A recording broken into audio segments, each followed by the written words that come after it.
So moving on in this group of actual traffic tools, the next one is blogger.com, sometimes known as blogspot.com, owned by Google, which means in itself it's still an entity that you want to be keeping familiar with. Now, at one time, if you did searches in Google, pretty much the top pages of organic results would include Blogger blogs, but then the spammers got hold of the fact that this is a good idea, so started churning out millions of blogs on Blogger, which Google have cleverly removed some of them, but there's still a few out there that still get ranked today. But they've mostly been weeded out, and it caused the situation to occur where Google stopped giving it so much popularity in its own results. However, they still count, and again, a bit like Squidoo, you don't want to discount it and assume that Blogger is no good to you at all and will not give you any traffic. I'm not going to hang around for too long if you know about writing a blog, and the great thing about Google is it does walk you through every process, and it also allows you to add AdSense directly into your Blogger blog if you want to monetize it later using the AdSense options. But one thing I want to point out is creating a Blogger blog is a good way to get traffic, but it's also a place where you actually want to follow Google's own official blog, and there's a couple of reasons for that. The first one I'm going to show you is a post that came up early in 2000, and it was an update to Google social search, and you might have actually noticed this yourself, specifically if you have a Gmail account. But if you're actually searching inside of Google and you're actually logged into your Gmail account, you might notice that in some of the search results when you type in a search, people and friends that you know have a little picture of themselves and some of their sites, contents, articles or whatever appearing on the page. Now the reason for this is Google started to incorporate what it classes as friends content in its social results, and where it used to place them at the bottom of the search, now it spaces them in between results, and that way when you're searching you might start to notice more and more that friends of yours, people that you talk to, their content appears in your search results. So again, think about this from a traffic point of view.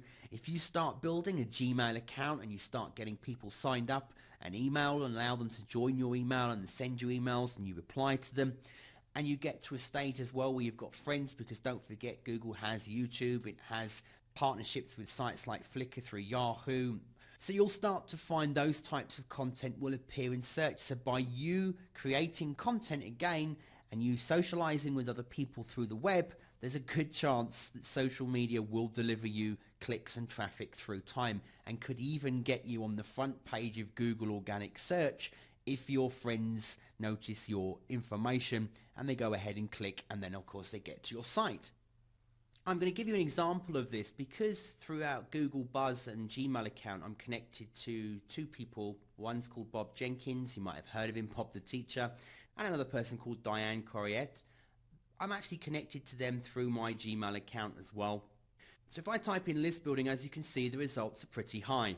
Now, whilst their sites don't appear in the top searches organically, if I scroll down, you'll see that first of all, we have Bob here with list building. He's got a post that he's made about it on his blog.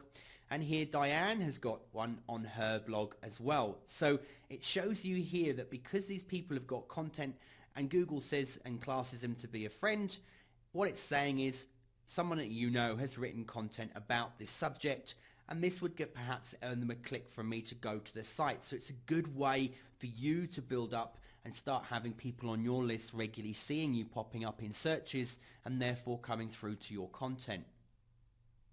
So as you can see, Google is certainly worth considering regards to its social search results and a search engine tool. If I take you to another part of their site, I just want to scroll down here and show you something. This is like the recent posts that they've had on their site. And if we come down through, and we'll see a list about going back to school, a search insights lesson for back to school. Now the reason why I've told you to have a look for Google's official blog on Blogger is because here, for example, they're talking about children going back to school, and it's giving you some very good information about popular searches that are taking place, such as kids' shoes, kids' haircuts, healthy school lunches, first day of school, textbooks. And if we come down through here, they give us more information and talk about, because people needing to save now, they're looking as a big increase in people searching for printable coupons. It jumped 45% from the last period. Then there's bank account, open bank account for college students.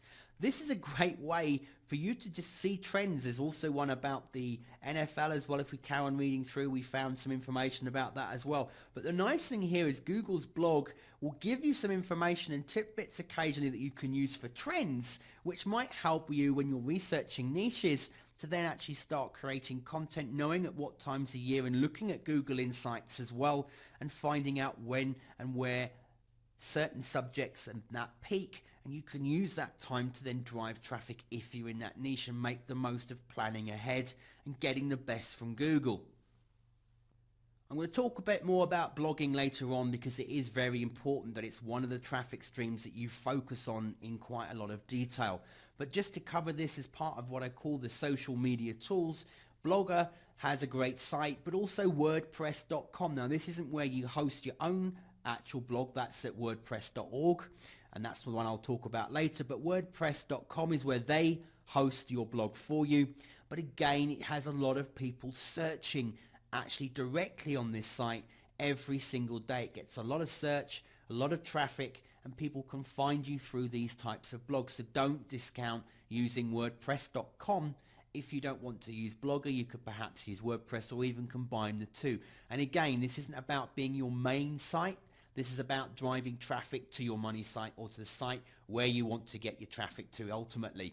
So use sites like this as part of your social media tool network and combine it with Squidoo, combine it with Blogger. And also the next one I'm going to show you very quickly is called Hub Pages. Once again, this is a site that started to be neglected and people have written it off as being no good for getting traffic. But again, if you actually use it correctly and in the right way, Hub Pages can still generate you income directly from the site, but it can also provide good traffic to a central site. So again, it's just a case of what I'm trying to say to you here and get across at all points through this course is that you use different traffic methods to drive traffic to your main site. Don't just have a situation where you're only focusing on one method and one route alone. For example, to give you an idea, if you actually come to Hub Pages site, you'll see that there's actually success stories of people that make money using Hub Pages, and you can see different people. Look, stay-at-home mum earns 1/3 of the household income passively through Hub Pages. Work-at-home mum enjoys the flexibility of writing. College and continues to earn while in grad school. This person here is saying they earn $1,200 a month just through Hub Pages alone. So it shows you can earn money, but we're trying to say that you can use it for traffic as well. And to give you an example of the fact that people do use it for traffic, I don't use Hub Pages all the time, but I've been diagnosed a while back now as a celiac, and so I have to have gluten-free. And one of the things I did when I was looking for information and for recipes wasn't just to go to Google alone. I actually came to sites like Hub Pages and typed in just gluten-free and started reading some of the content that people have and found some very good articles in the end of some good recipes that I've actually gone on to make since then. So it shows you that people do use sites like this to search for information they want. So if you think about it, if this was, say for example, you were looking for a bread maker, you click the site and the hub and you started reading it. If this person has done their hub cleverly, they'll have content, and as you can see here, they're linking out to a Squidoo lens. They're cross-promoting between the two. They get revenue share on here anyway, but they also link to other sites. Here they're linking to a direct affiliate product where they can make money directly, but this could be just linking back to a more in-depth detail on a blog that they have and then starting to drive traffic from here back to their blog and giving themselves links. So there's different ways you could use these sites to get you that traffic. And if you're looking at having people that are searching for niches, and that's what you need to focus on, don't just think about the money, just think about putting yourself and take some time out when you're looking and you're searching yourself for content. Do you only ever just search on Google, or do you use other sites as well? Do you read information on forums? Do you end up clicking people's signature files? Do you end up looking at Twitter and you happen to see something that's relevant to you, so you click it? Do you take part in Facebook and you see something relevant and you click that? You're not just the only person that does that. If people are looking specifically for information and help to solve a problem, then they're going to be searching, and if they're finding information that you've put up there across the web, and the more content you have that's giving you good quality content and linking back to your sites, the more likelihood you're going to pick up that traffic from people and they're going to come to your site that you're trying to drive them to. And just finally in this tools section, one site I want to make you aware of is called blogglue.com. And it says here, build your own blog distribution network. Just publish your blog posts and we'll distribute your content. It's actually becoming more and more exposure. It's getting and building momentum as it's going through.